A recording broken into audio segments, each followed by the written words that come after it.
नमस्कार, स्वागत है आपका 89 स्वदेश पर। आप देख रहे हैं एफएनओ जंक्शन। आपके साथ में हूं अभिषेक सत्यव्रतम। और बाजार में आज हो रहा है तेजी पर कारोबार, लेकिन रेंज है सीमित। कल के जो हाइज थे बाजार उससे अभी भी दूर है। निफ्टी में तेजी ज्यादा है, निफ्टी बैंक में थोड़ा सा कम है। निफ्टी बैंक के सपोर्ट नहीं होने के चलते भी निफ्टी की स्पीड पर थोड़ा ब्रेक लगा हुआ है। लेकिन आगे का माहौल कैसा लग रहा है, इस पर आगे चर्चा करेंगे। इंट्राडे में ट्रेड के मौके कहां पर बन रहे हैं, निफ्टी में किस साइड के आपको सौदे बनाने हैं, कहां लॉन्ग कहां शॉर्ट, ये तमाम चीजें होंगी। एफएनओ का पूरा एक्शन अगले आधे घंटे तक। लेकिन सबसे पहले Canara bank news headlines.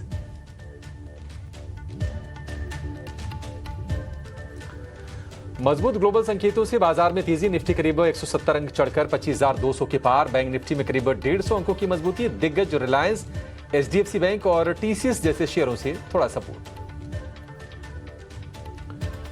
Iran Israel में सीज फायर से ऑयल एंड गैस शेयरों में भी तेजी। एमजीएल और आईजीएल में 2% तक की मजबूती। एचपीसीएल और आईओसी में भी खरीदारी। खपत वाले शेयरों में खरीदारी से तेजी। नेस्ले और टाटा कंज्यूमर में 2% तक की तेजी।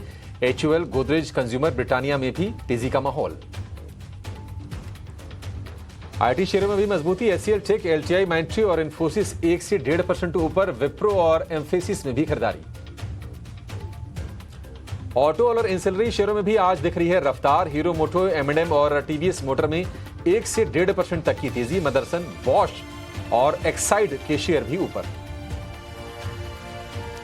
ब्रोकरेज के अपग्रेड से इंडिया मार्ट में 5% से ज्यादा का उछाल। नुआमा ने खरीदारी की राय के साथ दिया 3,800 रुपए का बड़ा टारगेट। ग्लोब सिविल प्रोजेक्ट्स का आईपीओ पहले दिन करीब 7 गुना भरा। प्राइस बैंड 67 से 71 रुपए प्रति शेयर। मार्केट एक्सपर्ट शरण लीलानी की अवॉइड की राय। 3 नए SME IPOs, Icon Facilitators, Abram Food, Shri Hare Krishna sponge का आज है दूसरा दिन।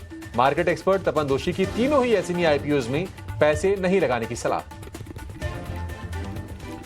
आज से खुले 3 नए SME IPO, Supertech EV, Suntech infra solutions और Rama telecom. Market expert Tapan Doshi की तीनों एसएमई आईपीओ में अवॉइड की रेटिंग। कमजोर लिस्टिंग के बाद एरिस इंफ्रा में 16% से ज्यादा की गिरावट। ईचिन हाउस स्वदेश पर एक्सपर्ट ने दी थी अवॉइड की राय। 222 रुपए का था इश्यू प्राइस। बीएसई पर शेयर हुआ 209 रुपए पर लिस्ट। और बॉलीवुड की ब्लॉकबस्टर मूवी शोले ने पूरे किए 50 साल। इस मौके पर देखिए शोले का शेयर बाजार से अनोखा कनेक्शन। स्पेशल शो कमाई के शोले आधे घंटे बाद दोपहर 12:30 बजे ईचिन हाउस स्वदेश की बेहद खास पेशकश।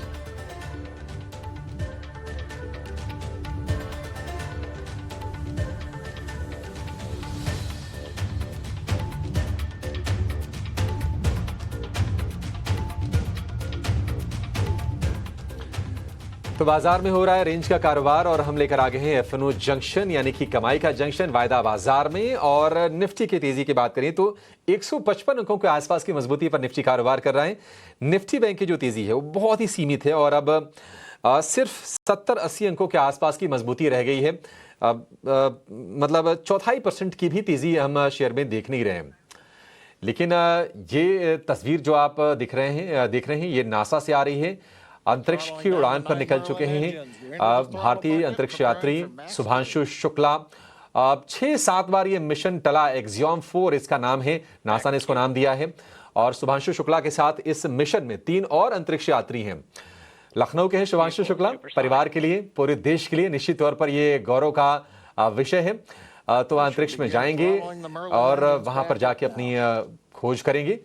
आईएसएस यानी कि इंटरनेशनल स्पेस स्टेशन पर यह अंतरिक्ष यान गुरुवार को शाम करीब 4:30 बजे पहुंचेगा।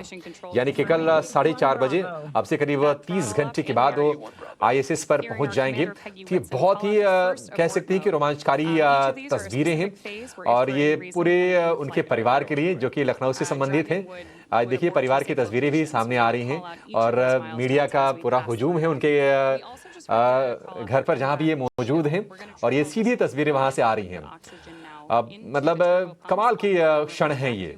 6 बार ये लॉन्च चला था एक्सियोम 4 का और फाइनली अब जाकर ये उड़ान भरी है। स्पेस एक्स के इसमें रॉकेट का इस्तेमाल किया गया है और अंतरिक्ष अभियान के दौरान 14 दिन वो अंतरिक्ष में गुजारेंगे शुभांशु शुक्ला। उनके साथ और 3 अंतरिक्ष यात्री हैं। तो गौरव का पल ये, और ये मिशन की शुरुआत हो गई है। फाल्कन 4 रॉकेट के जरिए अंतरिक्ष की यात्रा पर निकले हैं और इंटरनेशनल स्पेस स्टेशन पहुंचकर वहां पर 14 दिन शुभांशु शुक्ला और 3 अंतरिक्ष यात्री वहां पर गुजारेंगे। तो नासा से ये लाइव तस्वीरें सफल उड़ान भरी हैं। अंतरिक्ष यात्रा की अगर हम कुल अवधि की बात करें तो 28 घंटे के आसपास की ये जर्नी रहने वाली है एक्सियम 4 मिशन की। तो ये तस्वीरें आप देख रहे थे। आगे भी जो अपडेट्स आएंगे हम आपके लिए लेकर आएंगे, लेकिन पूरे देश की शुभकामनाएं, पूरे देश की प्रार्थनाएं हम कहेंगे कि शुभांशु शुक्ला और बाकी जो 3 अंतरिक्ष यात्री हैं बाकी अलग देशों के, उनके साथ हैं। चलिए बाजार पर लौटेंगे। बाजार में हम देख रहे हैं कि एक रेंज का कारोबार हो रहा है और निफ्टी की जो अब तक की जो रेंज रही है वो 100 अंकों से भी कम की रही है। 95 अंकों की निफ्टी की रेंज है। इससे आप समझ सकते हैं कि किस तरह का इस बाजार में एक बहुत ही दायरेबंद कारोबार हो रहा है। निफ्टी की जो तेजी है वो सिर्फ 70 अंकों के आसपास की है।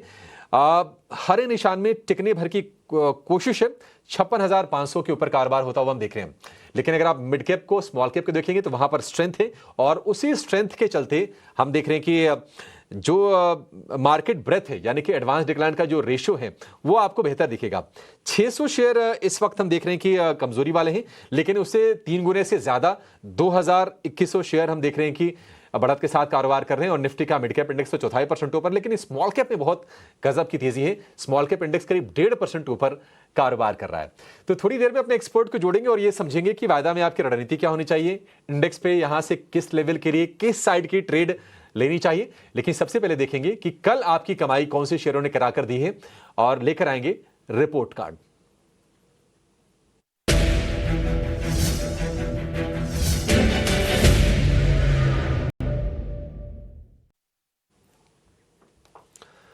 कल हमारे साथ जुड़े थे बाजार के जाने माने डेरिवेटिव एक्सपर्ट हैं प्रशांत सावंत, और उन्होंने निफ्टी के साथ साथ 3-4 शेयर भी उन्होंने सुझाए थे। रिटर्न की बात करें तो निफ्टी में अच्छे रिटर्न मिले। कल 1% के आसपास की, विप्रो की बात करें 1.5% ये शेयर चला। जियो फाइनेंशियल 300 रुपये तक ये शेयर गया, 1% के आसपास की तेजी इसमें रही। और ग्रासी में भी अब पैसे बने। सीमेंस सेल वहां पर थोड़ी प्रॉफिट टेकिंग आ गई तो वो शेयर चले नहीं। लेकिन नेट अगर आप देखेंगे तो बाजार में आपकी कमाई कल के सत्र में अच्छी हुई है। चलिए आगे बढ़ेंगे और जोड़ते हैं आज के अपने मेहमान को। हमारे साथ जुड़ गए हैं HDFC सिक्योरिटीज के विनय रजानी। विनय जी बहुत शुक्रिया आपका समय देने के लिए। स्वागत है आपका 18 हाउस स्वदेश पर। रेंज का मार्केट है विनय, और 25,200 का जो लेवल है वो हर्डल के तौर पर काम कर रहा है। क्या आपको लगता है कि 25,200 का लेवल आज पार करके निफ्टी आगे बढ़ेगा? और अब 3.5 घंटे के आसपास का समय शेष है आज के सत्र में। आप किस साइड की ट्रेड इंडेक्स पे इनिशिएट करने की सलाह देंगे, या फिर आप वेट करेंगे एक बार 25,200 क्रॉस हो जाने का? देखिए, बायस तो पॉजिटिव साइड का ही है। जिस तरह से निफ्टी माइक्रो कैप 250 इंडेक्स है और निफ्टी स्मॉल कैप इंडेक्स है, जिस तरह से ब्रेथ है मार्केट में, डेफिनेटली स्टॉक स्पेसिफिक तो कहीं ब्रेकआउट्स दिख रहे हैं और ब्रेकआउट्स के बाद फॉलो भी आ रहा है। तो पैसा कहीं ना कहीं इक्विटी मार्केट में ही घूम रहा है। भले कभी लार्ज कैप में चलता है तो कभी मिड कैप स्मॉल कैप चलता है, लेकिन breadth of the market is quite strong. पिछले 2 दिनों से ब्रेथ अच्छी रही है मार्केट की। और डेफिनेटली जैसे आपने बताया 25,200 काफी अहम रेजिस्टेंस है, और जब वो क्लोजिंग बेसिस पे सरपास होना बहुत जरूरी है। हमने 25,300 के ऊपर के लेवल्स कल के सेशन में देखे थे, लेकिन कहीं ना कहीं 25,200 के ऊपर क्लोज नहीं आया। हालांकि 25,000 के ऊपर का भी क्लोज एक पॉजिटिव साइन ही था।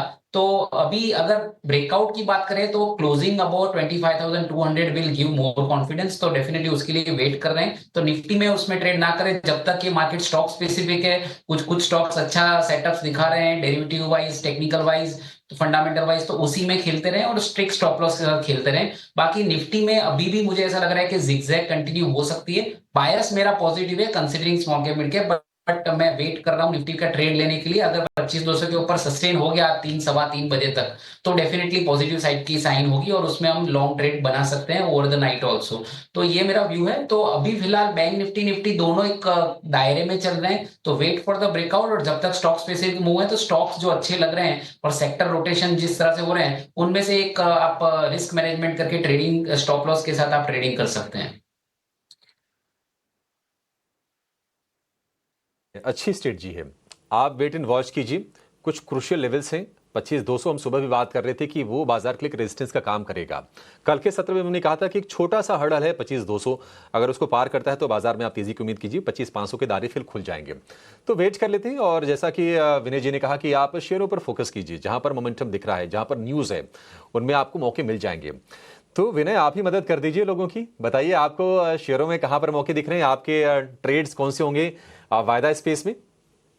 जी। तो मुझे लग रहा है कि जो बड़ा स्टॉक है रिलायंस इंडस्ट्री, निफ्टी का दिग्गज स्टॉक है। रिलायंस में हमने 2 सेशन पहले एक अच्छा ब्रेकआउट देखा था, फिर बाद में थोड़ा प्रॉफिट बुकिंग हुआ और वापस से एक ट्रेंड रिज्यूम होते हुए दिख रहा है। तो 52 वीक हाई के आसपास स्टॉक चल रहा है, काफी स्ट्रॉन्ग सेटअप है। तो रिलायंस इंडस्ट्री में मुझे लग रहा है कि यहाँ से तेजी हो सकती है। तो रिलायंस इंडस्ट्री का जून का फ्यूचर आप लॉन्ग कर सकते हैं 1468 के करीबन। स्टॉप लॉस मैं सजेस्ट करूंगा 1440 पे, और अपसाइड में हम 1500 का टारगेट नेक्स्ट 1 से 2 ट्रेडिंग सेशन में एक्सपेक्ट कर सकते हैं। दूसरा स्टॉक मैं लेना चाहूंगा कंज्यूमर स्पेस से, कंज्यूमर ड्यूरेबल स्पेस से क्रॉम्पटन कंज्यूमर। तो क्रॉम्पटन कंज्यूमर के नतीजे काफी अच्छे आए थे लास्ट क्वार्टर के। उसके बाद ये स्टॉक में थोड़ा प्रॉफिट बुकिंग आया और वापस से पिछले 2-3 सेशन में मैं देख रहा हूँ कि अच्छे खासे वॉल्यूम बिल्डअप हो रहे हैं और नीचे के लेवल से स्टॉक रिकवर हो रहा है। तो डेफिनेटली एक ओवरऑल सेटअप पॉजिटिव लग रहा है। तो क्रॉम्पटन का जून का फ्यूचर आप लॉन्ग कर सकते हैं 353 354 के करीबन। स्टॉप लॉस में यहाँ पे रिकमेंड करूंगा 348 का, और अपसाइड में 364 का टारगेट नेक्स्ट 1 से 2 ट्रेडिंग सेशन में आप एक्सपेक्ट कर सकते हैं। ठीक है, क्रॉम्पटन के लिए जो टारगेट होगा 364 रुपए का होगा। रिलायंस के लिए टारगेट होगा 1500 रुपए का। विनय जी, एक बार आपसे रिक्वेस्ट करेंगे कि दोनों के एक बार ना स्टॉप लॉस फिर से आप शेयर कर दीजिए। रिलायंस का स्टॉप लॉस क्या होगा और क्रॉम्पटन का स्टॉप लॉस क्या होगा। जी, रिलायंस का जून का जो फ्यूचर है उसका जो स्टॉप लॉस रहेगा 1440, और क्रॉम्पटन का जो जून फ्यूचर है उसका स्टॉप लॉस रहेगा 348।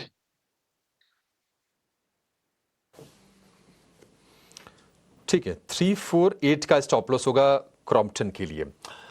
ठीक है, ये दो सौदे मिल गए। रिलायंस में देखने की स्ट्रेंथ है और बाजार अगर जो गेंस को बना के रखने में कामयाब है, उसमें बड़ा हाथ हम रिलायंस का भी कहेंगे, क्योंकि वेटेज के लिहाज से ये दिग्गज है। 1470 रुपए के आसपास के प्राइसेस से 1.25% मजबूती के साथ ये शेयर कारोबार कर रहा है। लेकिन चलिए अब ये देख लेते हैं कि वायदा में कहां पर तेजी के सौदे जुड़ रहे हैं और कहां पर हम देख रहे हैं कि मंदी के सौदे कट रहे हैं। तो खरीदारी का ट्रेंड कहां पर है, उस पर फोकस करेंगे। कुछ इंटरेस्टिंग स्टॉक आइडियाज लेकर आएंगे और लेंगे विनय से राय।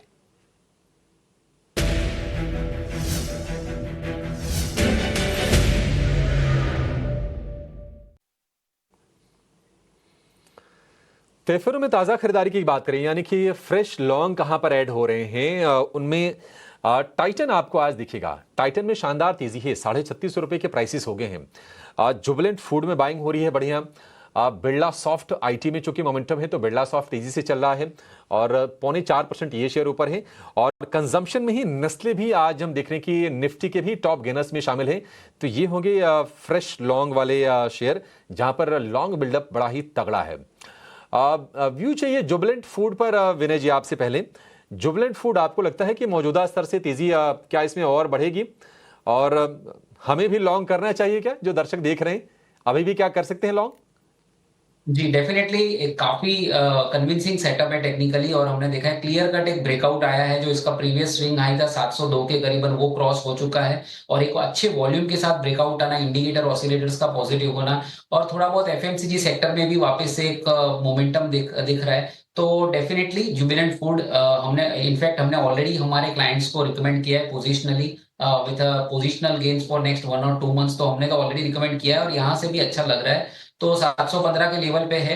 डेफिनेटली अगर आप शॉर्ट टर्म ट्रेडर हैं तो 700 के करीबन का स्टॉप लॉस लगा सकते हैं, और ऊपर में आप एक्सपेक्ट कर सकते हैं कि ये स्टॉक का आने वाले दिनों में 740 से 745 के लेवल दिखाए। तो डेफिनेटली जुबिलेंट फूड का टेक्निकल सेटअप अच्छा है और वॉल्यूम्स भी काफी कन्विंसिंग है, तो इसमें ट्रेड कर सकते हैं। सो 740 745 का टारगेट, या और स्टॉप लॉस लगाते हैं तो 700 का स्टॉप लॉस मैं रिकमेंड करूंगा। ठीक है, जुबिलेंट फूड पर ये व्यू हो गया। और अच्छी चीज़ जुबिलेंट फूड की आज ये रही है कि जो पूरी की पूरी तेज़ी आपको दिख रही है पूरी स्क्रीन पे बनी है। ऐसा नहीं कि शेयर ने गैप से खोला हो, लोगों को मौके ना मिले हों। जुबिलेंट फूड 740 745 के दो टारगेट हो गए, 700 रुपये का आपको स्टॉप लॉस लगा के चलना है। विनय जी, ये लेवल आप सारे कैश वाले शेयर कर रहे हैं ना, जो भी स्टॉप लॉस और टारगेट के हैं? जी जी, मैं स्पॉट लेवल की बात कर रहा हूँ। ठीक है, स्पॉट लेवल्स हैं, ये आप ध्यान रखिएगा, ये फ्यूचर्स के लेवल नहीं है, ये स्पॉट के लेवल है। थोड़ा बहुत फर्क होगा, हम वो दिखा देते हैं आपको ग्राफिक्स के जरिए कि कितना प्रीमियम या फिर कितना डिस्काउंट है। एक बार जुबिलेंट फूड की भी फ्यूचर वाली जो प्लेट है ना, आप जरा स्क्रीन पर लेकर आइए। लॉन्ग की अगर हम और शेयरों की बात करें तो जो शेयर हमने दिखाए हैं, टाइटन वगैरह तो काफ़ी चल गए हैं। एक बार जरा मैं नायका चेक करना चाहूँगा। नायका में भी देख रहे हैं कि आज लॉन्ग बिल्डअप हो रहे हैं। आपको कन्विक्शन आ रहा है विनय जी नायका को लेकर? क्या ये शेयर यहां से चल सकता है?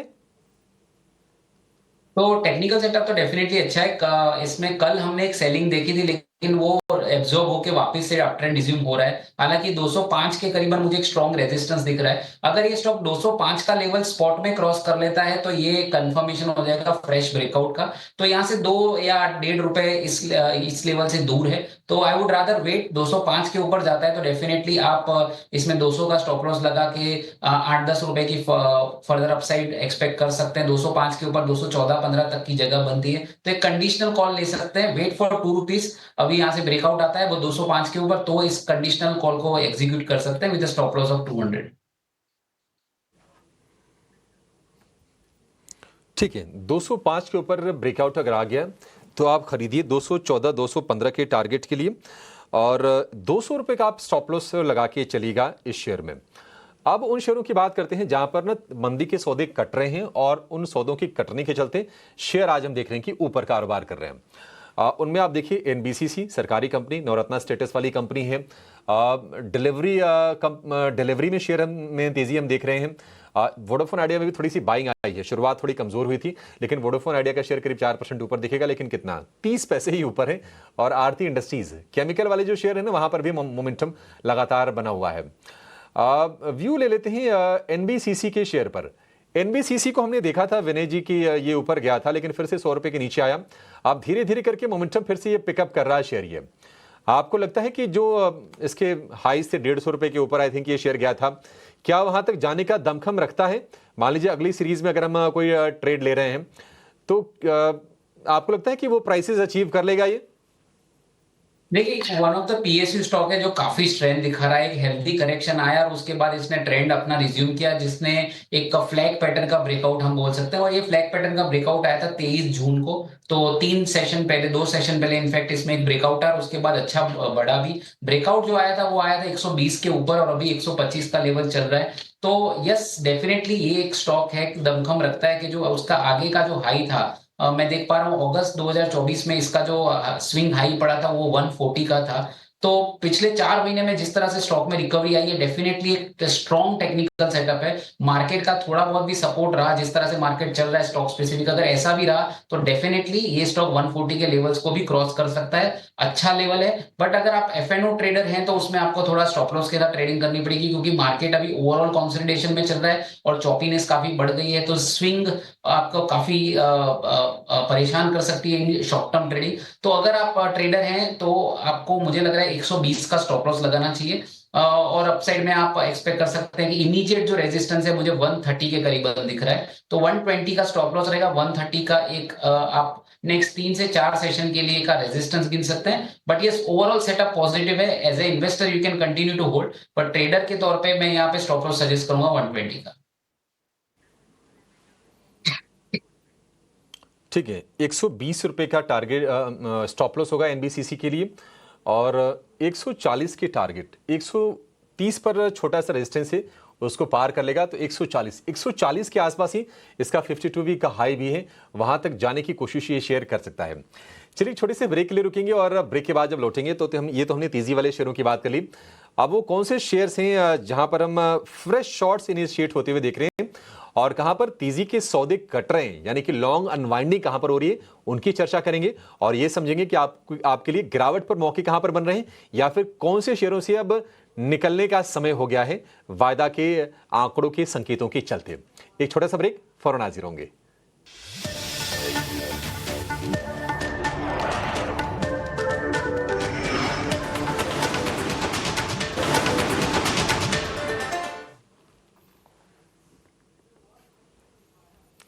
एफएनओ जंक्शन में आपका फिर से स्वागत है। मार्केट एक रेंज में है, निफ्टी करीब 150 अंकों पर। निफ्टी बैंक की बात करें तो 88 अंकों के आसपास की तेजी है और बहुत ही सीमित दायरे का कारोबार हो रहा है।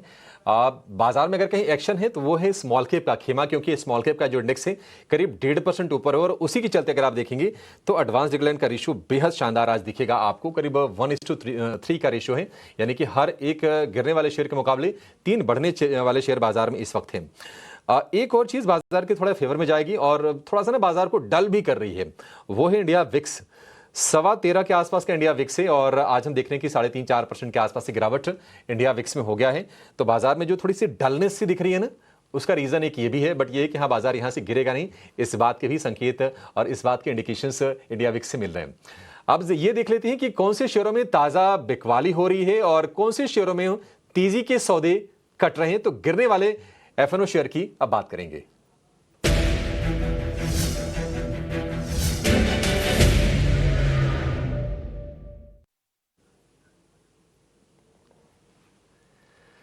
ताजा बिकवाली की बात करें तो डिक्सन टेक करीब 2.5% नीचे और वजह यह है कि किसी ब्रोकरेज हाउसेस की रिपोर्ट आई हो, उन्होंने टारगेट कट किए हैं डिक्सन टेक के। यूनियन बैंक थोड़ा कमजोर आपको दिखेगा। सेल मेटल स्टॉक्स में थोड़ी सी चमक देख रहे थे पिछले कुछ दिनों में, ये कमजोर है। और पीवी फिनटेक पॉलिसी बाजार में भी हम देख रहे हैं कि फ्रेश शॉर्टिंग हो रही है और करीब 0.25% ये शेयर नीचे कारोबार कर रहा है। डिक्सन टेक, विनय जी फटाफट जरा ये बताइए, ये जो गिरावट है ये अपॉर्चुनिटी है नया ट्रेड लेने के लिए या फिर आपको लगता है कि जिन्होंने पैसे बनाए हैं एक बार एग्जिट ले लें वो?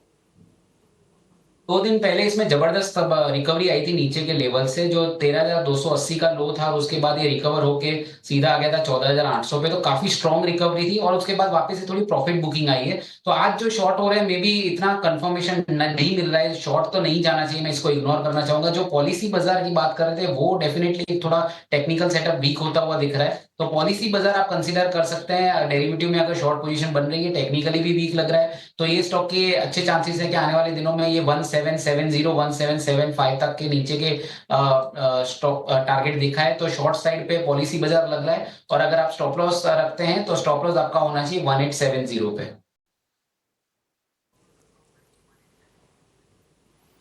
ठीक है, 1870 पर इसका स्टॉप लॉस होना चाहिए। लॉन्ग अनवाइंडिंग वाले भी जरा शेयर लेकर आइए, जहां पर हम देख रहे हैं कि तेजी के सौदे कट रहे हैं। ये शेयर चले थे लेकिन अब धीरे धीरे करके नीचे आ रहे हैं। लोढ़ा में आपको कमजोरी दिखेगी, यानी कि जिसका नाम पहले मैक्रोटेक था अब बदल के लोढ़ा डेवलपर हो गया है और कमजोरी इसमें है। मुथूट फाइनेंस के शेयर में कमजोरी है, वेदांता आपको कमजोर दिखेगा और भारत डायनेमिक्स, क्योंकि जो डिफेंस वाला खेमा था ना, पूरे युद्ध के दौरान हमने गर्मी देखी थी, अब थोड़ी प्रॉफिट टेकिंग आ रही है और हो सकता है कि डिफेंस वाला जो खेमा है ना, अब कुछ टाइम तक ये शांत रहे। थोड़ा वैल्यूएशन करेक्शन भी होना जरूरी है और होगा तो उसके बाद शायद फिर एक्टिव होंगे। लंबी अवधि में कोई दिक्कत नहीं है, बट ट्रेडर्स के लिए थोड़ा सा मौके अभी बनेंगे नहीं। यहां से कहीं शॉर्टिंग के आपको मौके दिख रहे हैं इन शेयरों में? किसी को नया इनिशिएट करना हो विनय जी, कहां फोकस करें?